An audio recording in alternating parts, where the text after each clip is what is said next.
Okay. ఈ వీడియోలో court కేసులు, అందులో తెలుసుకోవాల్సిన అంశాలు. అంటే ముఖ్యంగా గ్రామ పంచాయతీ నేపథ్యంలో, పంచాయతీల నేపథ్యంలో, పంచాయతీరాజ్ శాఖకు సంబంధించినటువంటి అంశాల విషయంలో లీగల్ లిటరసీ అనేది ఎలా ఉండాలి? దీని మీద కొన్ని పార్ట్స్ రూపంలో నేను వీడియోలు తీసుకురాబోతున్నాను. ముఖ్యంగా ఇది చాలా కీలకమైనటువంటి అంశం. జనరల్‌గా మనకి ఉండేటువంటి స్వభావం ఏంటంటే ఫిర్యాదు అనేది సహజంగా ఉంటుంది. ఎందుకంటే కొన్ని సందర్భాల్లో మనుషులు నష్టపోతుంటారు. కొన్ని సందర్భాల్లో ప్రత్యేకమైన కారణాలుంటాయి.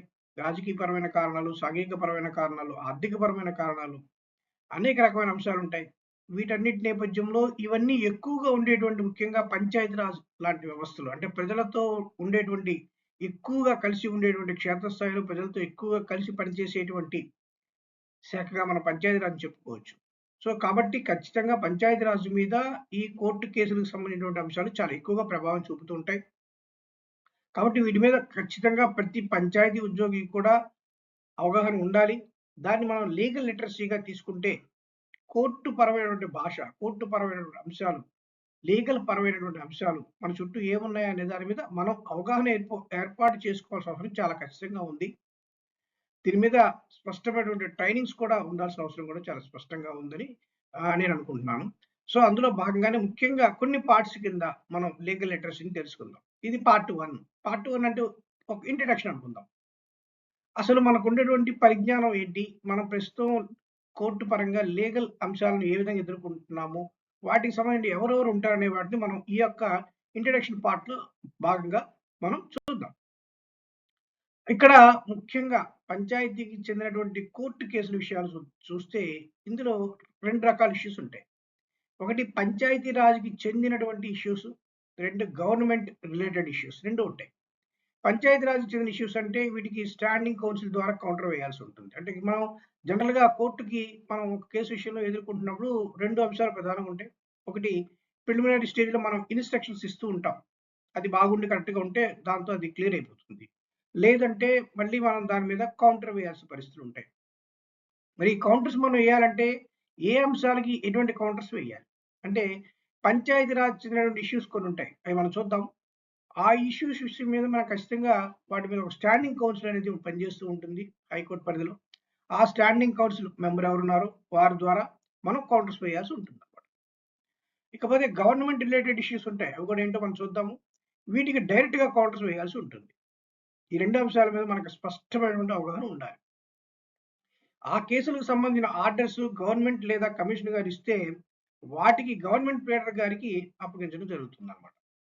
సో, వీటికి సంబంధించిన క్షేత్రస్థాయి మెటీరియల్ మాత్రం జిల్లా పంచాయతీ కార్యాలయం నుంచి రావాల్సి ఉంటుంది. మళ్ళా జిల్లా పంచాయతీ కార్యాలయం నుంచి ఎలా వస్తుంది అంటే, వారు మనకు మళ్ళీ క్షేత్రస్థాయిలో పంచాయతీలకు పంపిస్తారు.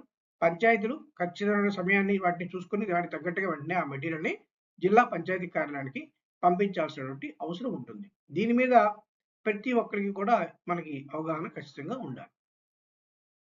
ఇకపోతే పంచాయతీరాజ్ చెందినటువంటి ఇష్యూస్ ఏమేమి ఉంటాయి? వాటి స్టాండింగ్ కౌన్సిల్‌తో మనం కౌంటర్ వేయాలనుకుంటున్నాం గదా! అటువంటి ఇష్యూస్ ఏముంటాయంటే ఎలక్షన్స్ రిలేటెడ్ డిస్ప్యూట్స్ కానివ్వండి, ల్యాండ్‌కి సంబంధించినటువంటి ప్రాపర్టీ డిస్ప్యూట్స్ కానివ్వండి, అలాగే ఆహ్, మనం పవర్స్‌ని దుర్వినియోగం చేయడం కానివ్వండి, అవినీతి పరమైనటువంటి అలిగేషన్స్ కానివ్వండి, అలాగే పంచాయతీ పరమైనటువంటి అఫీషియల్స్‌కి సంబంధించిన కేసులేమన్నా ఉంటే, పరిపాలనా పరమైనటువంటి డిస్ప్యూట్స్ అంటే ఆహ్, సస్పెన్షన్స్ కానివ్వండి, నిధుల దుర్వినియోగం కానివ్వండి, తీర్మానాలు కానివ్వండి, పంచాయతీ పరమైనటువంటి అంశాలు ఏవైనా సరే అడ్మినిస్ట్రేషన్ పరమైనవి. అడ్మినిస్ట్రేషన్ ఆంధ్రప్రదేశ్ పంచాయతీ రాజ్ చట్టం 1994లో ఉన్నటువంటి అడ్మినిస్ట్రేషన్ అంశాలు. ఈ అంశాలు కానివ్వండి, social justice and human rights issues కానివ్వండి, అలాగే employment and service related issues కానివ్వండి, ఇవన్నీ కూడా పంచాయతీ రాజ్ చెందినటువంటి ఇష్యూస్‌గా మనం చెప్పుకుంటే, వీటికి మనం కౌంటర్స్ స్టాండింగ్ కౌన్సిల్ ద్వారా వేయాల్సి ఉంటుందన్నమాట. అలాగే గవర్నమెంట్ రిలేటెడ్ ఇష్యూస్ కూడా కొన్నుంటాయి. అంటే ఇక్కడ ఇప్పుడేముంటుంది cases challenges panchayat elections or government rules. Panchayati and government rules రిలేటెడ్‌గా ఉండేటువంటి అంశాలుంటాయి. Cases challenges removal or suspension of panchayat sarpanch or member. Cases challenging government policies under panchayat Raj act. Fund related and scheme implementation disputes. Cases related to government enquiry or vigilance actions. ఇటువంటివి కొన్ని అంశాలు ఇంకా చాలా ఉంటాయి. So, ఈ అంశాలన్నీ కూడా గవర్నమెంట్ రిలేటెడ్ ఇష్యూస్‌గా ఉంటాయి. సో, మనకి ఒక కోర్ట్ కేసు వచ్చిందంటే ఫస్ట్ ఆఫ్ ఆల్ పంచాయతీ కార్యదర్శి గారు ఫస్ట్ ఆఫ్ ఆల్ చూడాల్సిన అంశం ఏంటి? ఈ యొక్క కేసు దేనికి సంబంధించిన విషయాన్ని అందులో తెలుసుకోవాలి ముందుగా. చాలా విషయాలు మన దగ్గరకొచ్చిన పేపర్స్ చదవకుండానే పక్కనుంటున్నాయి. వాటిని చాలా మంది మనం గమనించాలి ముందుగా. చదవడం వల్ల మన దగ్గరకొచ్చిన పేపర్‌ని పూర్తిగా చదవడం వలన 50% సమస్య క్లియర్ అయిపోతుంది. నేను అర్థం చేసుకున్న అంశం అది. అంటే మనకొచ్చిన పేపర్‌ని మనం పూర్తిగా చదివితే ఏ పేపర్ అయినా సరే, దాంట్లో 50% సమస్య పూర్తయిపోయినట్టే. వెల్ బిగిన్ హాఫ్ డన్ అంటారు. వెల్ బిగిన్ అంటే ఏంటి? నాకు తెలిసినంత వరకు వెల్ బిగిన్ అంటే దాన్ని మనం అర్థం చేసుకోవడం ముఖ్యంగా. సమస్య ఏముందో మనకు అర్థమైపోయిందనుకోండి, 50% సమస్య సాల్వ్ అయిపోయినట్టే. సమస్య అర్థమైపోయింది. ఈ సమస్య ఏం చేయాలి అనేది మనకు అర్థమైపోతుంది.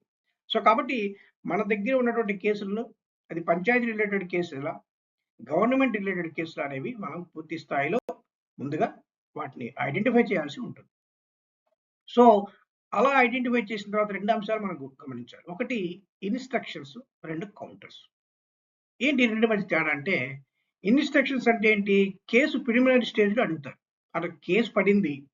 కేసు పడగానే మీరు దీని మీద మీ అభిప్రాయం చెప్పండి. మీరు వివరణ ఇవ్వండి అంటారు. దాన్ని ఇన్‌స్ట్రక్షన్స్ అంటాం. దీన్ని చాలా వరకు చాలా, చాలా ఇంపార్టెంట్‌గా తీసుకోవాలి. ఎందుకంటే మనం సరిగ్గా ఇన్‌స్ట్రక్షన్స్ ఇవ్వకపోతే కేసు చాలా సీరియస్‌గా మన మీద తిరుగుతుంది. సో, ఇన్‌స్ట్రక్షన్స్ అనేవి సరిగ్గా ఇవ్వాలంటే ముందు రాగానే కోర్ట్ కేసులు ఏమున్నాయి? కోర్ట్ కేసుల్లో ఇన్‌స్ట్రక్షన్స్ ఎప్పుడివ్వాలి? లాస్ట్ డేట్ ఏంటి? టైమ్ ఏంటి? ఇవన్నీ చూసుకోవాలి. ఇప్పుడు చాలా సందర్భాల్లో పంచాయతీల నుంచి, గ్రామ పంచాయతీల నుంచి ఇన్‌స్ట్రక్షన్సే రావట్లేదు.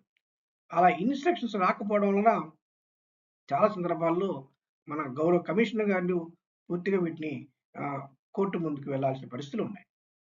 అలాగే తర్వాత స్టేజ్‌లో డీపీఓ గారిని డైరెక్ట్‌గా ఇప్పుడు ఇన్‌స్ట్రక్షన్స్ ఇమ్మంటూ కూడా వాళ్ళు ఆదేశాలిస్తున్నారు. అంటే పంచాయతీ నుంచి మీరు ఇన్‌స్ట్రక్షన్స్ తెచ్చుకోలేకపోతున్నారు కాబట్టి, యాస్ ఎ డీపీఓగా మీరే మాకు డైరెక్ట్‌గా ఇన్‌స్ట్రక్షన్స్ ఇవ్వండి అని కూడా అడుగుతున్నారు. అంటే ఇవన్నీ ఎందుకు జరుగుతున్నాయంటే క్షేత్రస్థాయిలో పంచాయతీల నుంచి ఒక వివరణ కోర్ట్ కేస్‌కి సంబంధించి ఒక వివరణ మనం ఇస్తున్నాం ఇన్‌స్ట్రక్షన్స్ రూపంలో అంతే. అది మనం చేయకపోవడం వల్ల ఈ సమస్యలొస్తున్నాయి కాబట్టి, ఖచ్చితంగా ప్రతి గ్రామ పంచాయతీలో కూడా మన యొక్క కోర్టులకు సంబంధించినటువంటి కేసులేమన్నా చూసి ముందస్తుగా ప్రాథమికంగా మనం ఇన్‌స్ట్రక్షన్స్ ఏంటో ఇవ్వాలి. ఆ ఫార్మాట్ కూడా నేనిక్కడ చూపిస్తాను. మోడలు. సో, ఈ విధంగా ఒక ఇన్‌స్ట్రక్షన్స్ అనేవి మనం ప్రిలిమినరీ స్టేజ్‌లో రాతపూర్వకంగా తయారు చేసి డీపీఓ గారికి పంపిస్తే వారు డీపీఓ గారు ఇంటర్న్ వాటి మీద సంతకం చేసి వారొక ఇన్‌స్ట్రక్షన్స్ ఒక కవరింగ్ లెటర్ అంతా తయారు చేసి వాటి ఆధారంగా వాటిని పంపిస్తే అందులో ఇచ్చిన ఇన్‌స్ట్రక్షన్స్ కరెక్ట్‌గా ఉన్నాయనుకోండి కేసు పూర్తి చేసేస్తారు వెంటనే. ఉదాహరణకి ఒక కేసు కొన్ని సంవత్సరాలుగా నడుస్తూ ఉంది. ఆ కేసు ఏంటంటే గ్రామ పంచాయతీ మీదే వేశారు. ఎంజీఎన్ఆర్‌ఇజి చేసే సంబంధించినటువంటి కేసది. ఇన్‌స్ట్రక్షన్స్ లేక నడిచి చాలా రోజుల తర్వాత అది చూసిన తర్వాత మళ్ళా తర్వాత ఫైనల్‌గా డీపో గారికి పెట్టేశారు. డీపో గారు దాని మీద డీటెయిల్‌గా రాసి పంపించిన తర్వాత ఏముంది అందులో? ఎంజీఎన్ఆర్‌ఇజిఎస్ అనేది గ్రామ పంచాయతీ పరమైనటువంటి ఈ కేసు ఎంజీఎన్ఆర్‌ఇజిఎస్ కాబట్టి ఎంజీఎన్ఆర్‌ఇజిఎస్ కేసు గ్రామ పంచాయతీ కాదు. ఆ జిల్లాలో ఉన్నటువంటి ఎంజీఎన్ఆర్‌ఇజి అంబుడ్స్‌మన్స్ ఎవరున్నారో వాళ్ళకి రిలేటెడ్ అయిన కేసు కాబట్టి వాళ్ళకి ఫార్వర్డ్ చేయండి. వాళ్ళకి తీసుకెళ్ళి అప్పచెప్పేయండి అని ఒక కేసు ఆదేశాలిస్తూ కేసు కొట్టేసింది.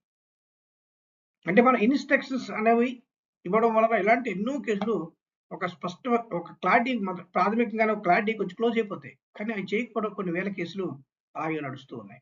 సో, కాబట్టి ఇన్‌స్ట్రక్షన్స్ అనేవి చాలా చక్కగా మనం వాళ్ళు ఏమడిగారు? కోర్ట్‌కి ఏం కావాలంటే ఒక పాయింట్ అడిగారు. మనం ఆ పాయింట్‌కి సంబంధించినటువంటి ఆన్సర్ ఇస్తే చాలు సింపుల్‌గా. సో, మీ దగ్గర సో అండ్ సో పని జరిగిందని మాకు కేసొచ్చింది. ఈ పని ఎందుకు జరిగింది? లేదు ఎందువల్ల చేశారు? దీని రూల్ పొజిషన్ ఏంటని అడిగితే, అది ఎటువంటి పరిస్థితిలో చేశాము? లేక అసలు జరగలేదు. ఈ అంశాలు మనం డీటెయిల్‌గా సమాధానం ఇస్తాం అంతే. సో, అటువంటప్పుడు మనం సరైనటువంటి టైంకి సరైన ఇన్‌స్ట్రక్షన్స్ మనం ప్రెజెంట్ చేయగలిగితే, ఆ ఇన్‌స్ట్రక్షన్స్ క్లియర్‌గా అయిపోతుంది. లేదు ఇన్‌స్ట్రక్షన్ ఇచ్చినా కూడా కేసు ఇంకా కంటిన్యూ అవుతుంది. మనం ఇచ్చిన ఇన్‌స్ట్రక్షన్స్ కరెక్ట్‌గా లేవు. ఇంకా కేసు ముందుకెళ్ళాల్సిన పరిస్థితి ఉన్నప్పుడు, ఆ కేసు కొరకు మనకు స్టాండింగ్ కౌన్సిల్ ఉంటుంది. హైకోర్టు పరిధిలో. ఆ స్టాండింగ్ కౌన్సిల్ లేదా గవర్నమెంట్ ప్లీడర్‌ని మనం వారి ద్వారా కౌంటర్ అంటే మనం దాఖలు చేయాల్సుంటుంది. వీటిని చూసేవారు 5 రకాలుగా ఉంటారు. ఈ రకమైనటువంటి కేసులు మనం రకరకాలుగా అనుకున్నాం ఫస్టు. పంచాయతీ రిలేటెడ్ కేసులు, అలాగే గవర్నమెంట్ రిలేటెడ్ కేసులు. ఈ 2 రకాల కేసుల్లో కూడా మళ్ళా మనం 5 రకాలుగా డీటెయిల్‌గా చూడొచ్చు. ఇది నేను దానికి ముందు ఒక ఫార్మాట్ కూడా నేను పెట్టాను. నేను ఇన్‌స్ట్రక్షన్స్ కోసం చెప్పాను. ఆ ఫార్మాట్ కూడా నేను ఇందులోనే ఇన్కార్పొరేట్ చేయడం జరిగింది. అంటే ఒక మోడల్. జనరల్‌గా ఇన్‌స్ట్రక్షన్స్ ఏం రాస్తామనేది ఒక మోడల్ ఇచ్చాము. దాని తర్వాత గవర్నమెంట్ ఇప్పుడు మనం అనుకున్నాం. గవర్నమెంట్ ప్లేడర్స్ ఏమేమి అంశాలు చూస్తూ ఉంటారు. ఇక్కడ గవర్నమెంట్ రిలేటెడ్ ఇష్యూస్ మళ్ళీ 2 రకాలుగా ఉంటాయి. ఒకటి నాన్ సర్వీస్ కేసులు. 2 సర్వీస్ కేసులు. నాన్ సర్వీస్ కేసులు, సర్వీస్ కేసులు 2 రకాలుగా ఉంటాయి. దాంట్లో ఉంటాయి. నాన్ సర్వీస్ కేసులు అంటే అడ్మినిస్ట్రేషన్ పరమైన అంశాలు ఇవన్నీ ఉంటూ ఉంటాయి. ఇన్ సర్వీస్ కేసులు కొన్ని ఉంటాయి. ఉద్యోగపరమైన అంశాలు. ఇది గవర్నమెంట్ రిలేటెడ్‌లో 2 రకాలుంటాయి. సేమ్ పంచాయతీరాజ్ ఇష్యూస్‌లో కూడా 2 రకాలుంటాయి. అలాగే స్టాట్యుటరీ మ్యాటర్స్ కొన్ని ఉంటాయి. స్టాట్యుటరీగా చేయాల్సిన పనులున్నాయి. ఇప్పుడు ఉదాహరణకి సర్పంచ్ గారి చెక్ పవర్ కేసు ఉంది. సర్పంచ్ గారి చెక్ పవర్ కేసుకు సంబంధించిన అంశాలు ఎక్కడుంటాయి? మనకి జీవో నంబర్ 30 ఉంది. జీవో నంబర్ 30లో 40, 41, 42 రూల్స్ ఉన్నాయి. ఈ రూల్స్ అంశాల ఆధారంగా ఆ కేసెస్ సరిగా ఉన్నాయా లేదా? ఆ స్టాట్యుటరీ అంశాలు ఉదాహరణకి మనకి స్టాట్యుటరీ జీవోలు కొన్ని ఉంటాయి. స్టాట్యుటరీగా ఉండేటువంటి అంశాలు కొన్ని ఉంటాయి. ఉదాహరణకు మనకి గ్రామ పంచాయతీ సమావేశాలు 249 జీవో ఉంది. అది స్టాట్యుటరీ జీవో. అంటే అసెంబ్లీ పరంగానే అది పూర్తిగా ఆమోదించబడుతుంది.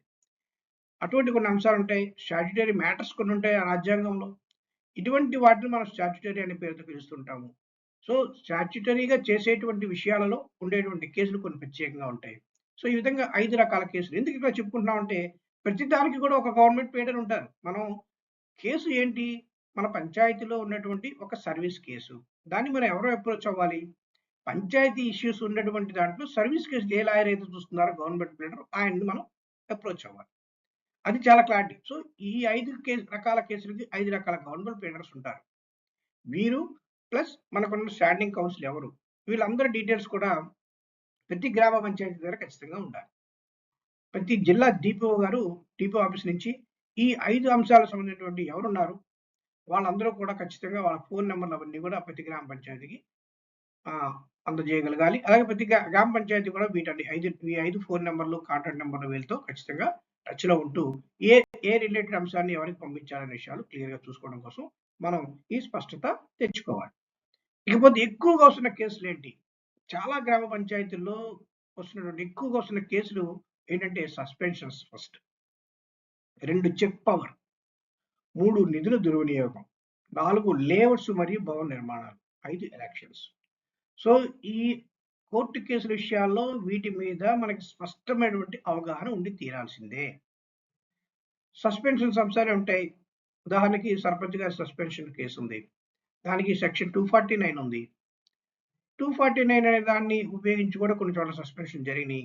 కానీ కోర్టు కేసు కొట్టేసింది. ఎందుకంటే 2020, 21లో గవర్నమెంట్ గెజెట్ ద్వారా 249కి అమెండ్మెంట్ చేస్తూ 249 ఏ, బి అని 2 యాడ్ చేశారు. ఏలో ఏం చెప్తారంటే ఈ 249 యథాతథంగా ఇలాగే గ్రామ పంచాయతీకి అప్లై కాదు. ఓన్లీ మండల పరిషత్, జిల్లా పరిషత్‌కే అప్లై అవుద్దని చెప్పారు. అప్పుడు 249 ప్రకారం సస్పెండ్ చేసిన కేసులన్నీ కూడా కొట్టివేయబడుతుంటాయి. మరి దేని ద్వారా చేయాలంటే 249 ద్వారా మాత్రమే సస్పెన్షన్ అనే దాన్ని మనం ముందుకు తీసుకెళ్లాల్సి ఉంటుంది.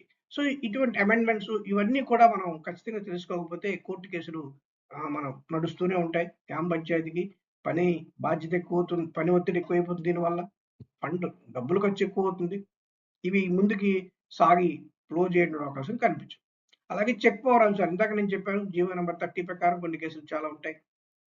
నిధుల దుర్వినియోగం, ఆయా నిధులకు సంబంధించినటువంటి జీవోలు ఏమున్నాయి? ఎలా ఖర్చు పెట్టాలి? ఎక్కడెక్కడ ఖర్చు పెట్టాలి? ఇటువంటి విషయాల్లో ఏ రకంగా ఉంటుందనే విషయం మీద మనకు అవగాహన లేకపోతే ఈ కేసులు ఎక్కువ ఉంటాయి. కేసులన్నీ కూడా జెన్యూన్‌గా ఉండకపోవచ్చు కదా! కొన్ని కేసులు అభిప్రాయంతోటి కూడా వేయొచ్చు. సో, అటువంటి సందర్భాల్లో స్పష్టంగా మనం వీటన్నిటిని ప్రెజెంట్ చేయగలిగితే వెంటనే ఆ కేసులు కూడా డిస్పోజ్ చేయొచ్చు. అలాగే లేఅవుట్స్, భవన నిర్మాణాల మీద చాలా ఎక్కువ కేసులుంటాయి.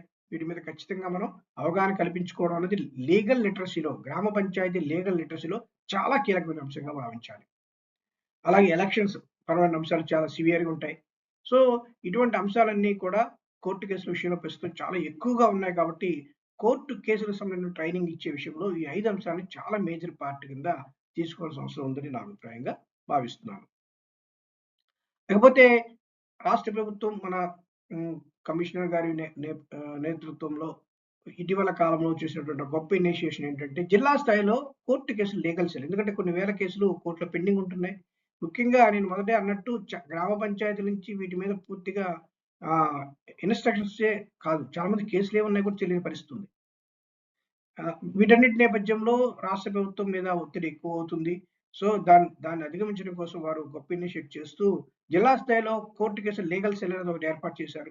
ఇది ప్రతి జిల్లా పంచాయతీ కార్యాలయం జిల్లా స్థాయిలో కోర్టు కేసులు లీగల్ సెల్ ఏర్పాటు చేయడం అనేది జరుగుతుంది ద్వారా ఇందులో ఆ యొక్క డిపిఓ ఆఫీస్ యొక్క administrative officer, senior assistant, legal cell nodal officer కింద ఒకరిని నియమిస్తారు. వీళ్ళు ముగ్గురు కలిసి పనిచేయాల్సి ఉంటుంది. వారి ద్వారా ఖచ్చితంగా ఈ యొక్క జిల్లాలో ఉండేటువంటి కేసులేంటి, ఏ స్థాయిలో ఉన్నాయి, ఎక్కడెక్కడ ఉన్నాయనే విషయాలన్నీ కూడా ఒకసారి రిఫ్రెష్ చేయబడుతుంది. తద్వారా వాటిని ఎప్పటికప్పుడు ఆహ్, ముందుకు తీసుకువెళ్తూ వాటి ద్వారా ఖచ్చితంగా కోర్టు కేసుల్ని ఎదుర్కొంటూ విజయవంతంగా పూర్తి చేసే విధంగా ఇదొక కొత్త ఇనిషియేషన్ మన రాష్ట్ర ప్రభుత్వం తీసుకొచ్చారు. దీన్ని ప్రతి పంచాయతీ కార్యదర్శి కూడా స్పష్టంగా, సంపూర్ణంగా ఉపయోగించుకోవడం అనేది చాలా ముఖ్యమైన అంశం. ఎందుకంటే మనకిప్పుడు జిల్లా స్థాయిలోనే ఒక సెల్ ఉంది. ఇందాక నేను చెప్పాను. 5 నంబర్ల ఫోను నంబర్లు కావాలి. ఎవరెవరికి ఫోను చేయాలి? ఆ ఫోను నంబర్లు 5 ఏంటో కనుక్కోవాలంటే ఈ లీగల్ సెల్‌కి ఫోను చేసి మనం లిస్ట్ తీసుకోవచ్చు. అసలు మన సమయంలో కేసులు ఎన్నున్నాయో ఒకసారి వెరిఫై చేయొచ్చు. చాలా పంచాయతీల్లో ఎక్కడెక్కడ కేసులున్నాయో చాలా మందికి తెలియట్లేదు. ఒకసారి మన లీగల్ సెల్ ద్వారా మొత్తం మనకున్న కేసులేంటో ఒకసారి తెప్పించుకొని పంచాయతీలో ఒకసారి వెరిఫై చేసుకొని రెడీ చేసుకోవచ్చు రికార్డ్స్. ఇటువంటి మంచి ఒక జిల్లా స్థాయి కమ్యూనికేషన్ వ్యవస్థని రాష్ట్ర ప్రభుత్వం వారు ఏర్పాటు చేశారు. అలాగే ముఖ్యంగా ప్రతి సెల్ కూడా ఒక లీగల్ సెల్ నోడల్ ఆఫీస్‌ని ఏర్పాటు చేశారు. ఆయన ప్రతిరోజు కూడా ఎన్ని లీగల్ కేసులు వస్తున్నాయో చూడడం, వాటిని వివరించడం, అవసరమైన వారిని అలర్ట్ చేయడం. ఇప్పుడు పంచాయతీ ఫోన్ చేసి వెంటనే మీరు ఇన్‌స్ట్రక్షన్స్ ఇవ్వాల్సి ఉంటుంది అర్జెంట్‌గా చేయండి అని చెప్పడం. వారి నుండి ఇన్‌స్ట్రక్షన్స్, కౌంటర్స్ ఫైల్ చేసేలా సిద్ధం చేయడం ద్వారా ముఖ్యంగా గ్రామ పంచాయతీ స్థాయిలో ఒకవేళ పని ఒత్తిడి వల్ల కానీ, ట్రాన్స్‌ఫర్స్ వల్ల గానీ, వాటి వల్ల గానీ ఏదైనా ఒక గ్యాప్ ఏర్పడితే ఆ గ్యాప్‌ని పూర్తి చేసి ఎప్పటికప్పుడు మనం అలర్ట్ చేస్తూ ముందుకు తీసుకెళ్లే విధంగా కోర్టు కేసుల్లో విషయంలో ఒక మంచి ప్లాన్‌ని సిద్ధం చేసుకునే విధంగా ఈ యొక్క జిల్లా స్థాయి లీగల్ సెల్ ఏర్పాటు అనేది మనందరికీ కూడా ఉపయోగపడేటువంటి అంశంగా భావించాలి. కాబట్టి దాన్ని మనం చక్కగా ఉపయోగించుకోవాలి. అలాగే ముఖ్యంగా కొన్ని యాక్షన్ టేకెన్ పాయింట్స్ అనేవి నేను భావించేటువంటి అంశాలుగా ఉన్నాయి. ఏంటంటే ఒకటి ట్రైనింగ్. ఇది చాలా ఇంపార్టెంట్. అసలు లీగల్ లిటరసీ అనే దాని మీద పంచాయతీ రాజ్‌లో ముఖ్యంగా పంచాయతీ సెక్రటరీలకు కానివ్వండి, వాళ్ళకి కానీ లీగల్ లిటరసీ అనే దాని మీద నేను నేను వచ్చిన తర్వాత అంటే నేను సర్వీస్‌లోకొచ్చి ఒక 12 ఇయర్స్, 15 ఇయర్స్ అవుతుంది. ఈ టైంలో ఇప్పుడు కూడా లీగల్ లిటరసీ మీద ట్రైనింగ్ ఇచ్చినట్టు నాకైతే ఐడియా లేదు. గతంలో ఇచ్చారేమో మరి నాకు తెలీదు. కానీ ప్రెజెంట్ సిట్యుయేషన్ ప్రకారం అయితే లాస్ట్ 10 ఇయర్స్‌లో కూడా లీగల్ లిటరసీ మీద ట్రైనింగ్ అనేది ఎక్కడా లేదు. ఇవ్వాలి అనేటువంటి ఒక సంకల్పం, ఒక ప్రయత్నం అయితే మొదలైంది. నేను గతంలో ట్రైనింగ్ సెంటర్‌లో పనిచేస్తున్నప్పుడు కూడా దీని మీద డిస్కషన్ జరిగింది. లీగల్ లిటరసీ మీద మనకు ఖచ్చితంగా ట్రైనింగ్ ఇవ్వాలని ఒక ప్లాన్ చేశారు. సో, వారు తయారు చేస్తూ ఉంటే ఉండొచ్చు. ఇది చాలా మంచి అవసరం ఇప్పుడు. లీగల్ లిటరసీ మీద ట్రైనింగ్ అనేది ఇందాక నేను చెప్పిన 5 అంశాలతో పాటు కొన్ని ముఖ్యమైన అంశాలు ఒక 5-10 అంశాలు తీసుకొని వాటి మీద పూర్తి స్థాయిలో ఆ కేస్ ఎలా ఉంటుంది?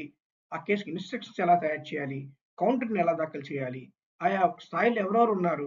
వీళ్ళందరికి సంబంధించిన అంశాలేంటి అనే విషయం మీద కనీసం ఒక వారం రోజుల పాటు పంచాయతీ కార్యదర్శికి పూర్తి స్థాయిలో శిక్షణ ఇవ్వడం జరిగితేనే ఈ యొక్క మంచి యాక్షన్ టేకెన్ మనం తీసుకునే అవకాశం ఉంటుందని నేను భావిస్తున్నాను. అలాగే రెండో పాయింట్ ఏంటంటే రికార్డ్స్. ప్రతి గ్రామ పంచాయతీలో కోర్టు కేసులకు సంబంధించిన రికార్డ్స్ మెయింటైన్ చేయాలి ఖచ్చితంగా. చాలా మంది ట్రాన్స్‌ఫర్స్ అయిపోతే మేము మొన్నే వచ్చామండి. మాకు ఏ కేసులున్నాయో కూడా మాకు తెలియట్లేదు అంటున్నారు. పంచాయతీ సెక్రటరీగా గాని, ఏదైనా ఒక ఉద్యోగిగా గాని, ఒక వ్యక్తి పనిచేయడం అనేది కేవలం అది వ్యక్తిగతమైన అంశం మాత్రమే. కానీ అక్కడ వ్యక్తిగతమైన అంశం ఎంతవరకు ఉంటుంది? పలానా శ్రీనివాసరావు, పలానా వెంకటేశ్వరరావు, పలానా ప్రసాదరావు ఇలా ఉన్నారంటే అది వ్యక్తిగతమైన అంశం. కానీ పంచాయతీ కార్యదర్శి అనేటువంటి ఒక పోస్ట్ శాశ్వతం. కాబట్టి ఈ శాశ్వతంగా ఉండేటువంటి పోస్ట్ ఎప్పుడు కూడా వాళ్ళు వెళ్ళిపోయినాక నేనొచ్చానండి. అందువల్ల ఇక్కడేమి లేదు అనడం అనేది జరగడానికి వీల్లేదు. సిస్టమ్‌లో ఒక పోస్ట్ శాశ్వతమైన ఒక పోస్ట్ ఉందంటే, ఆ పోస్ట్‌కి సంబంధించిన రికార్డ్స్ ఎప్పుడు కంటిన్యూ అవుతూనే ఉండాలి. ఇచ్చుకోవడం, పుచ్చుకోవడం జరగాలి తప్ప అదెప్పుడు శాశ్వతం కాదు. సో, కాబట్టి రికార్డ్స్ మెయింటెనెన్స్ అనేది ఖచ్చితంగా గ్రామ పంచాయతీలో ఉంటే, వీటి మీద ఇన్ఫర్మేషన్ అనేది చాలా ఈజీ ఎంతమంది మారినా కూడా. కాబట్టి పంచాయతీలో కోర్టు కేస్ రికార్డ్ అనేది ఖచ్చితంగా మెయింటైన్ చేయాల్సి ఉంటుంది. ఎన్ని కోర్టు కేసులున్నాయి? ఏమేమి కోర్టు కేసులున్నాయి? వాటి ఫైల్స్ ఏంటి? ఇవన్నీ ఖచ్చితమైనటువంటి ఒక ఇప్పుడు మనకి డిస్ట్రిక్ట్ లెవెల్‌లో లీగల్ సెల్ ఎలా ఉందో, గ్రామ పంచాయతీ స్థాయిలో లీగల్ సెల్ ఏర్పాటు కూడా చేసుకోవచ్చు. తప్పేం లేదు. పంచాయతీ ఇనిషియేట్ తీసుకోవచ్చు. పంచాయతీ కార్యదర్శి గారు ఒక డిజిటల్ అసిస్టెంట్ డిజిటల్ రూపంలో వాటన్నింటిని జాగ్రత్త చేసేది అతనే కాబట్టి పంచాయతీ కార్యదర్శి, ఒక డిజిటల్ అసిస్టెంట్, ఎవరో ఒక ఫంక్షనల్ అసిస్టెంట్ వీళ్ళ ముగ్గురు కలిసి ఖచ్చితంగా ఒక పంచాయతీ లెవెల్‌లో లీగల్ సెల్‌ని ఏర్పాటు చేసుకొని, అందులో రికార్డ్స్ అన్నీ కూడా ఖచ్చితంగా ఏర్పాటు చేసుకొని, ఖచ్చితంగా ఉంచుకునేలాగా ఒక మంచి ఇనిషియేట్ తీసుకుంటే, ఇదొక మంచి యాక్షన్ టేకెన్ పాయింట్ అవుతుంది. సో, మంచి ట్రైనింగ్స్ ఉండాలి. మంచి రికార్డ్స్ మెయింటైన్ చేయాలి. ఈ రెండిటితో పాటు ముఖ్యంగా మనం ఏ కోర్టు కేసులైతే ఎక్కువగా వస్తున్నాయో, వాటి మీద పూర్తి స్థాయిలో అవగాహన ఏర్పాటు చేసుకోవాలి. సో, ఇటువంటి అంశాల ద్వారా మనం లీగల్ లిటరసీని పెంచుకొని, కోర్టు కేసుల విషయంలో గ్రామ పంచాయతీలో ఒక మంచి ఫలితాలు సాధించి ముందుకు వెళ్ళే విధంగా మనం ప్రయత్నం చేయొచ్చు. అది ఈ వీడియో ద్వారా చెప్పదలుచుకున్నాను. రెండవ వీడియో ఏంటంటే ముఖ్యంగా మన సెల్ఫ్ ప్రొటెక్షన్ ఎలా ఉంటుంది? అంటే చాలా కేసులు అన్ని కేసులు జెన్యూన్‌గానే ఉండాలని ఏం లేదు. కొందరు తమ అభిప్రాయాలతో కేసులు వేస్తుంటారు. ఇలా రకరకాల అంశాలు నేపథ్యంలో కేసులు పడుతుంటాయి కాబట్టి, ఆ యొక్క కేసుల్ని ఎదుర్కొనే విషయంలో మనం ఒక ప్రొటెక్షన్ అనే దాన్ని ఎలా ఉండాలి? ప్రొటెక్షన్ అంటే ఏంటి? చట్టపరంగా మనకి ఎటువంటి ప్రొటెక్షన్ ఉంది? రాజ్యాంగపరంగా ఎటువంటి ప్రొటెక్షన్ ఉంది? మనకున్నటువంటి సీసీఏ రూల్స్ ప్రకారం ఎటువంటి ప్రొటెక్షన్ ఉంది? ఇటువంటి ప్రొటెక్షన్ పరమైనటువంటి అంశాలు మనకు ఏమున్నాయి? అనేటువంటి అంశాల ద్వారా మన కోర్టు కేసులు వచ్చినప్పుడు సెల్ఫ్ ప్రొటెక్షన్ చేసుకునే అంశం పంచాయతీ కార్యదర్శికి ఏ విధంగా ఉంటుంది అనే అంశం మీద రెండవ లీగల్ లిటరసీ పార్ట్ 2ని నేను చేయబోతున్నాను. So thank you very much.